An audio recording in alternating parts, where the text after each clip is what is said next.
morning. It is a beautiful morning. It is around 6:30. The sun is coming up a little later than it did all summer. We're definitely headed towards fall. Um, the best way to describe our weather here in Iowa lately is mornings and evenings feel like fall. The middle of the day feels like summer. And I'm working really hard at loving fall. My first love is growing and cultivating, planting. And lately I don't spend so much time out here in the garden because I'm harvesting and then I rush to the house and I spend the rest of the time preserving. But I'm going to take you through the garden real quick. And this may actually be my last garden tour that I get to do in the morning because our kids' school starts tomorrow, which then means that mornings are taken up with getting them off to school. And with the sun rising later, those two things are not going to work well. And today, being the last morning of not having school, it's kind of a toss-up to me. Do I let them really sleep in and enjoy, the last weekday morning that there's no school, or do I get them up and practice our routine? I haven't quite decided yet, but if we're really going to practice our routine, they should already be up and we should be headed to the barn to milk the cow. So I guess they'll get to sleep in a little bit. Here's my zinnias. They have grown so much taller than I expected them to. You can tell how tall they are. They've kind of fallen apart a little bit. We had tied them up probably a month or two ago, but they still have fallen apart a little bit, and I am collecting seeds as fast as I can so that I can share them with all of you. We're still picking cucumbers every day. We've canned lots of pickles already, and this amaranth, I'm going to turn you around so you can see. So you can see a lot of pickles, actually cucumbers up there. There's the amaranth just loving the edge of that trellis. And the bottom of the pickles actually the bottom of the cucumber plants actually die back and they keep producing up at the top. And that is why I can pick cucumbers all summer long when I put them on a trellis. Because you can see down here, the old part of the plant has definitely seen better days. Plus my dogs are still coming and looking for cucumbers. But they just keep blooming and producing up there. I've had to bring myself a little step stool into the middle of the arch so that I can reach the cucumbers at the top of the arch because I'm just a little over 5 foot. And the arch is too high for me. Sunflowers are hanging their heads full of seeds.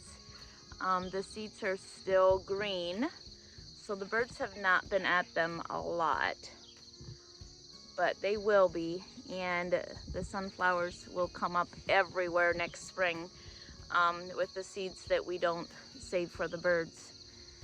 Last year I thought we saved all the seeds and I still had sunflowers coming up everywhere. Potatoes are completely dead, all except this one end here that gets shade from the trellis. So they were later to mature, and the wheat or the oats, I think it's actually oats, the oat straw that we used has sprouted some oats, but not a lot. So we'll just pull those out, and I've got some weeds coming. But would you look at my beautiful green beans? This is where my peas were, and now it's green beans, and we are so excited for fresh green beans. And I'm excited to fill jars with green beans because I think I only have 4 jars of last year's green beans left, which tells me that I need to can more green beans this year than I did last year because I don't like to have to spare. I don't like to have to be miserly with my green beans all winter. I like to use as many green beans as I want. So I'll definitely be canning more than a shelf full of green beans, probably about 70 quarts Because if I figure 1 quart a week, that's 52 quarts. And I know that we'll use more than 1 quart of green beans a week.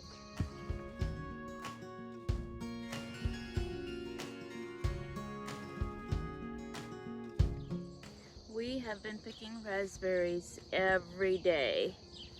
And what we don't eat fresh, we are putting straight into the freezer. And these are an ever-bearing raspberry. So fall is when they produce. They kind of produce a little bit here and there all summer long, but then in the fall, they just give with abundance.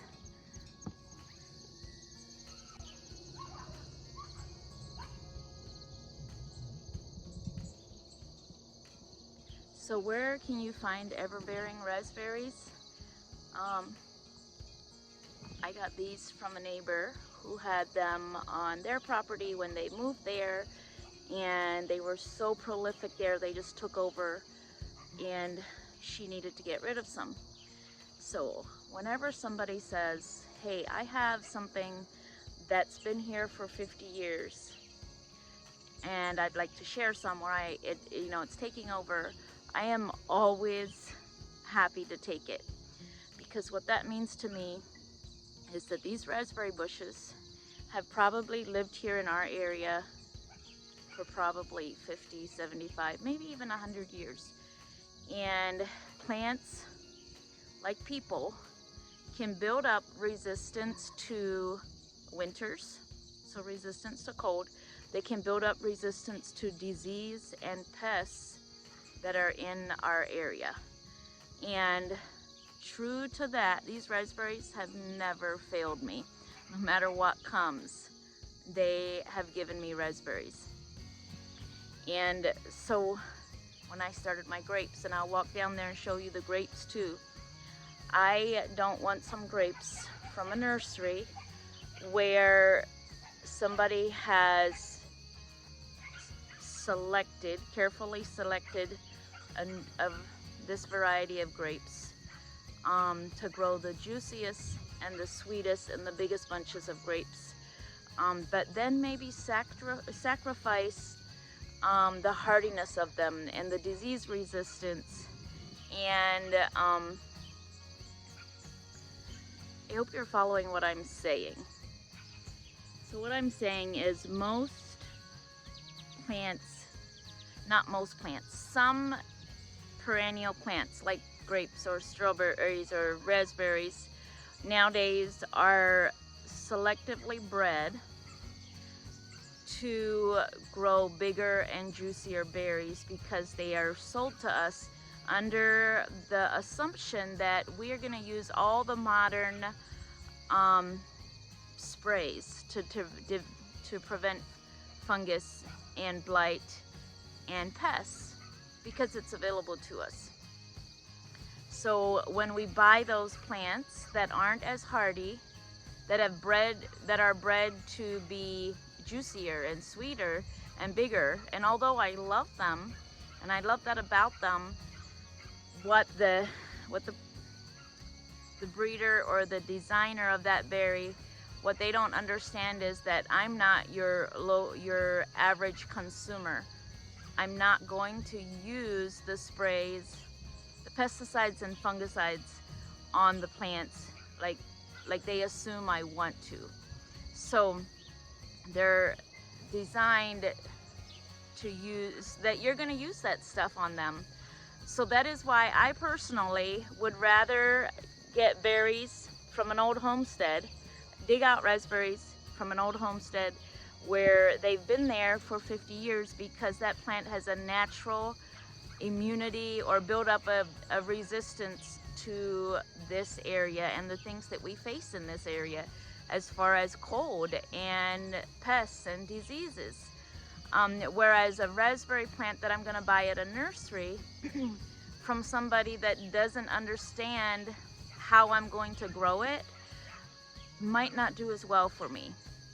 So if you find yourself in a place where your plants, like your grapes or raspberries, are constantly suffering from something, and the only advice you can get is to use a pesticide or an herbicide or a fungicide.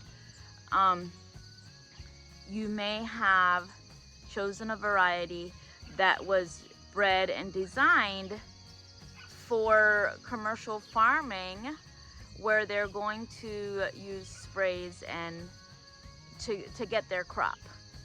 So if you find yourself there, it might be better for you to find somebody who's had, you know, black raspberry or red raspberry or even grape plants that have been on their homestead for the last 50 years. Because plants do naturally build up immunity to the things of this fallen world. Anyway, I am not against commercial farming. I have brothers that make their living with farming produce, and there is no way that they could make a living without using herbicides and fungicides and pesticides on their produce. It just doesn't work, because they'd have crop failure after crop failure. And there's definitely some crops, especially annuals, like green beans. You can easily grow those without using any commercial or any sprays. But then there's other things like black raspberries. I'm gonna walk down there and show you.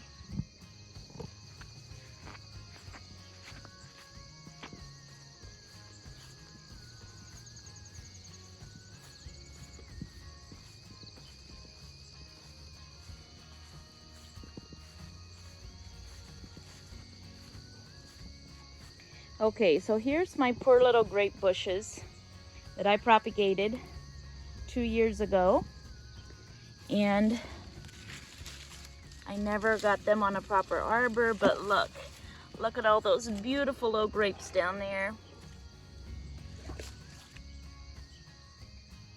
And then there's my raspberries. So this little grape bush here on the end, the grapes are smaller. The bunches are smaller and they're more tart than the grapes the more modern varieties of grapes. But I also know that the modern varieties of grapes are more susceptible to diseases. So just the same as my raspberries. When my brothers were here earlier this summer, I was kind of picking their brain on it, and they're like, yeah, you've got cane borers in your raspberries. And they said it happens every year. You get cane borers in your raspberries if you don't use a pesticide on them, and you have to use it multiple times. And that's what caused the raspberry canes to die before they were done producing. So I never got a full crop because those last berries kind of withered and died, because with the cane borer inside the cane, the plant was not healthy enough to give life to all the berries, to mature all the berries. So the load of the berries weakened the plant even further, and then the cane just died. And I said, well, how come the wild raspberries that grow, you know, down in our woods, how come they never get cane borers? And so they said, well, these are a hybrid, and when they're bred for bigger and juicier berries, which they definitely have, then there's going to be a weakness.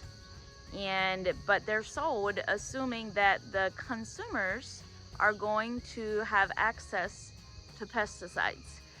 So there's just a little, like, if you're not willing to use if you want to grow them organically, then you're not the average consumer, and you're not really taken into consideration that much. So that's my issue with black raspberries. Am I gonna continue to grow them? I probably am.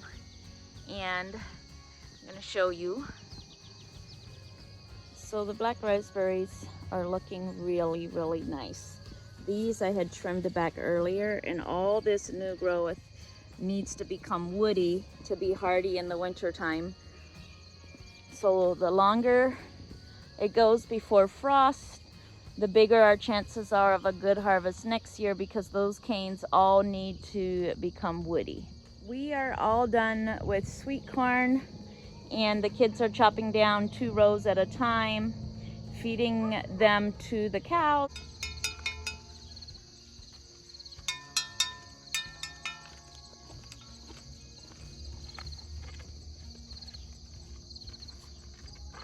And the pigs.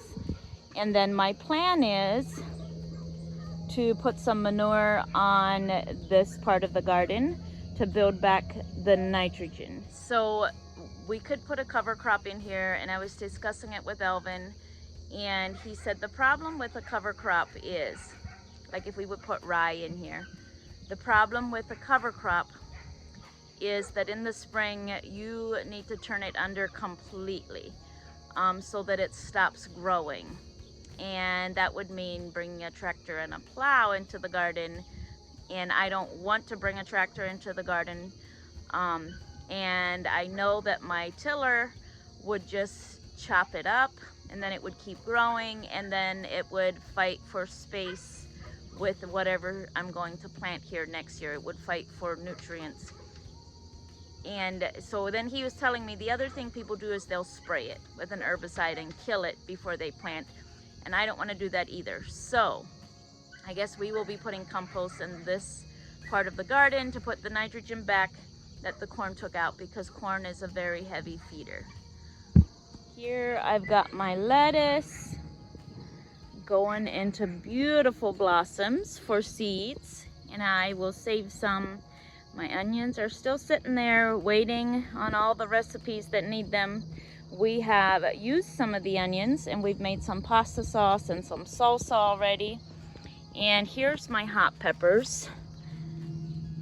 I've got lots and lots of those, so we will be picking those and canning some pickled jalapenos and some cowboy candy, which is like candied jalapenos, and we will also use them in some more salsa. And I haven't told the boys yet, but I think it's time to try some of their watermelons. We've got a couple really nice ones here. And I think these are the yellow ones here. And it looks like I've got some weeds threatening to go to seed here beside my carrots. I've got to get those done. And carrots, we will not dig those out until after we've had a frost. So we won't dig the carrots out until after we've had a frost, because it's a root crop. So, and carrots will stay green all summer into the fall here, and even in the winter they would stay green. But after we get a frost, the plant gets the signal that it needs to take all the nutrients from the foliage down into its root to overwinter. So they're actually much sweeter and crisper after a frost, because all those nutrients get taken down into the root, which is the carrot. Now we've been digging some carrots for cooking with, but we won't actually harvest them for storage until after a frost. Also, did you know that carrots actually bloom every once in a while? I find a carrot bloom. It looks a lot like dill. You can tell it's in the dill family.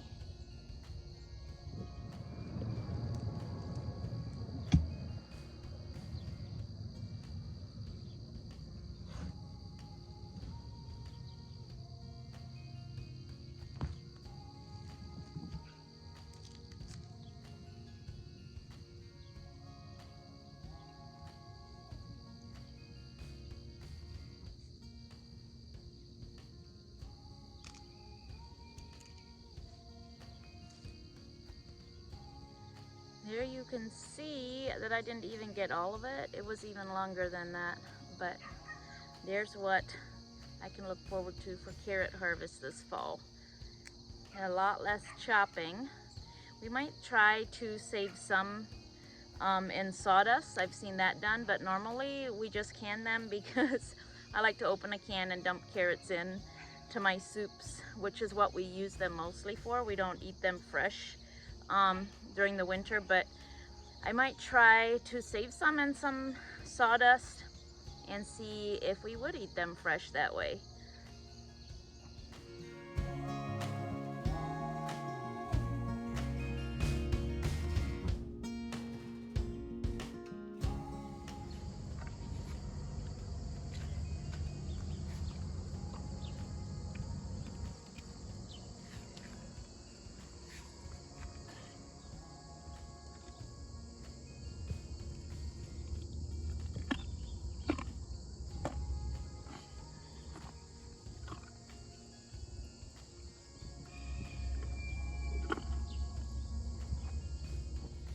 So something has eaten my broccoli, and I actually don't think it's really gonna bloom that much. So I'm probably gonna pull this out and put it on the compost pile. There's another watermelon, and then here's my celery, and that's on my list for this week. I am going to put a bunch of celery in the dehydrator and make some celery salt. And yes, the tomatoes. I've been picking tomatoes almost every day. And you really still have to search for them because the plants are still so vigorous. But it's definitely time to make tomatoes, to make tomato sauce and everything with tomatoes. The strawberries are doing well. Here you can tell that was a mother plant and it sent out runners. And now there's baby plants. Those are little daughter plants. And they will continue, these daughter plants will continue to develop their roots all during the winter. And the next year, when they come back, they'll be just as big, if not bigger, than the mother plants. But yeah, I've been struggling with weeding, with keeping this strawberry bed weed free. As you can tell, I've got a lot of weeds coming, but look at all those beautiful runners and all those beautiful daughter strawberry plants taking root.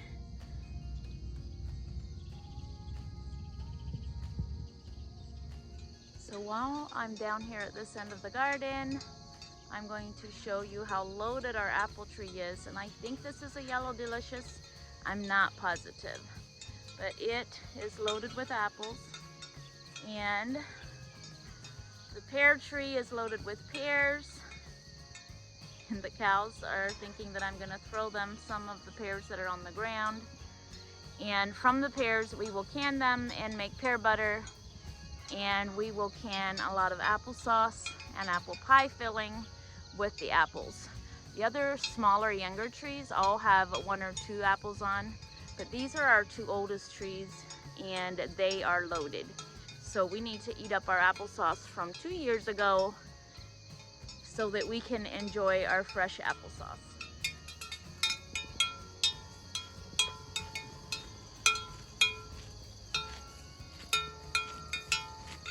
Here you go, Gwen. Gwen!